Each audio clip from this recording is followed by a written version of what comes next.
এখানে 15টা নির্দেশিকা আছে। এর মধ্যে 3 থেকে 15 এই বিষয়গুলো হচ্ছে জুলাই সনদ এবং গণভোটের সাথে সম্পর্কিত। 10 নম্বর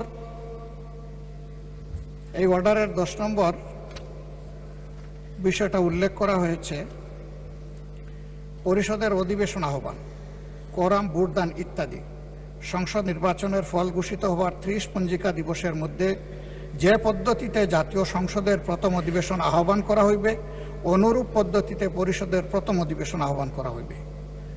আমার বিষয়টা এখানেই কনসার্নের। আজকে 30তম পঞ্জিকা দিবস, কিন্তু এর মধ্যে এই অধিবেশন আহ্বান করা হয়নি। এই অধিবেশন কিভাবে আহ্বান করা হবে সেই ব্যাপারে সংবিধানের 72 অনুচ্ছেদে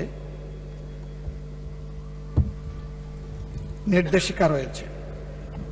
সরকারি বিজ্ঞপ্তি দ্বারা রাষ্ট্রপতি সংসদ আহ্বান স্থগিত ও ভঙ্গ করিবেন এবং সংসদ আহ্বানকালে রাষ্ট্রপতি প্রথম বৈঠকের সময় স্থান নির্ধারণ করিবেন। তবে আরও শর্ত থাকে যে এই দফার অধীন তাহার দায়িত্ব পালনে রাষ্ট্রপতি প্রধানমন্ত্রী কর্তৃক লিখিতভাবে প্রদত্ত পরামর্শ অনুযায়ী কার্য করিবেন।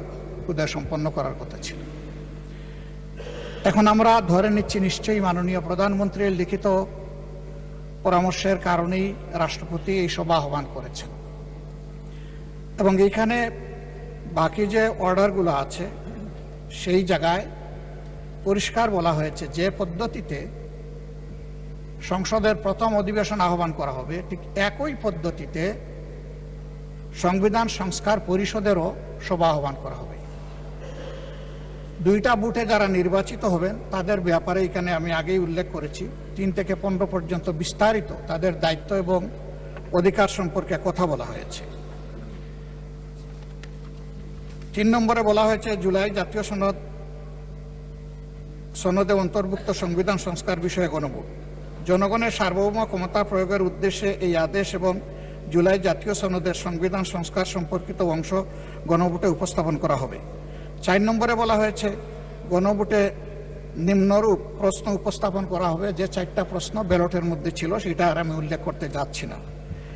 5 নম্বরে বলা হয়েছে গণভোট অনুষ্ঠানে এই আদেশ জারির অব্যবহিত পর অনুষ্ঠিতব্য জাতীয় সংসদ নির্বাচনের দিন এই আদেশ অনুসারে গণভোট অনুষ্ঠিত হবে। এটা হয়ে গেছে।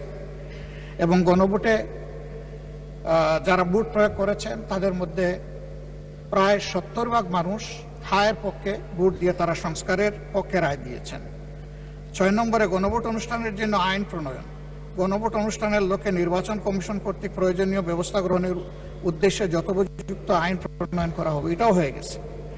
সংবিধানের গণভোটে উপস্থাপিত প্রশ্নের উত্তরে প্রদত্ত সংখ্যাগরিষ্ঠ ভোট হ্রাস সূচক হইলে এই আদেশ জারির অব্যবহিত পর অনুষ্ঠিতব্য জাতীয় সংসদের সাধারণ নির্বাচনে নির্বাচিত প্রতিনিধিগণের সমন্বয়ে একটি সংবিধান সংস্কার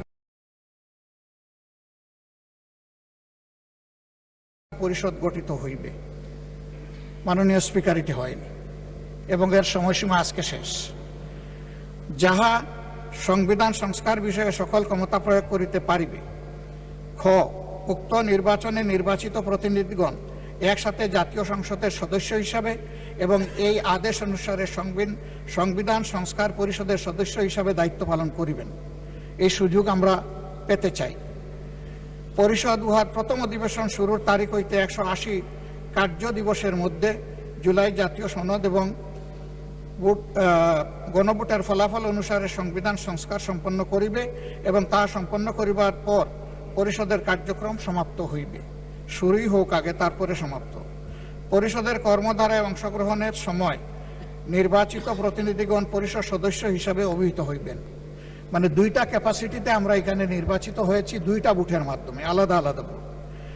এই আদেশের উদ্দেশ্য পূরণকল্পে পরিষদ ইহার অধিবেশন আহ্বান ও মুলতবি, সংবিধান সংস্কার বিষয়ক প্রস্তাব উত্থাপনের পদ্ধতি, উক্ত প্রস্তাব বিবেচনা, গ্রহণ এবং অন্য সকল বিষয়